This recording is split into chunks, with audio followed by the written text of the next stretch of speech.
त्यासोबत Bandewar sir, Kamble sir असे मान्यवर यांनी या ठिकाणी अबकड उपवर्गीकरणाबद्दल कशा पद्धतीने हे उपवर्गीकरण लागू होणार आहे, त्याचा आपल्या मातंग समाजाला कशा पद्धतीने लाभ भेटणार आहे याचं संपूर्ण माहिती या ठिकाणी आम्हाला दिली आणि यानंतर पुढील धोरण कशा पद्धती असणार आहे या ठिकाणी सकल मातंग समाज रेणापूर यांनी येणाऱ्या दिवसामध्ये कोणत्या पद्धतीने आंदोलन करायचे, कशा पद्धतीने अबकड वर्गीकरणाचा लाभ आपल्या पदरामध्ये पाडून घ्यायचा आहे, या सगळ्या गोष्टीची या ठिकाणी चर्चा झाली। या ठिकाणी सर्व समाज या ठिकाणी सोबत आहे आणि शेवटी एक आपल्या समाजाला एक आवाहन करणार आहे,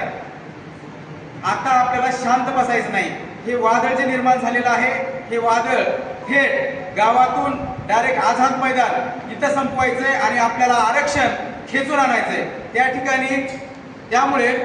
आपल्या गावखेड्यातील महिला, ज्येष्ठ आणि सगळ्यात महत्त्वाचं जे आपला विद्यार्थी वर्ग आहे, जे तरुण वर्ग आहे, यांना आव्हान आहे माझं की तुम्ही होईल तेवढा वेळ त्यावेळेस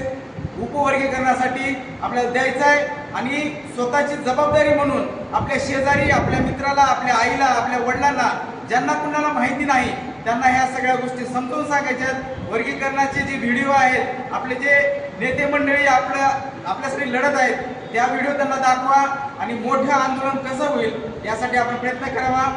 आणि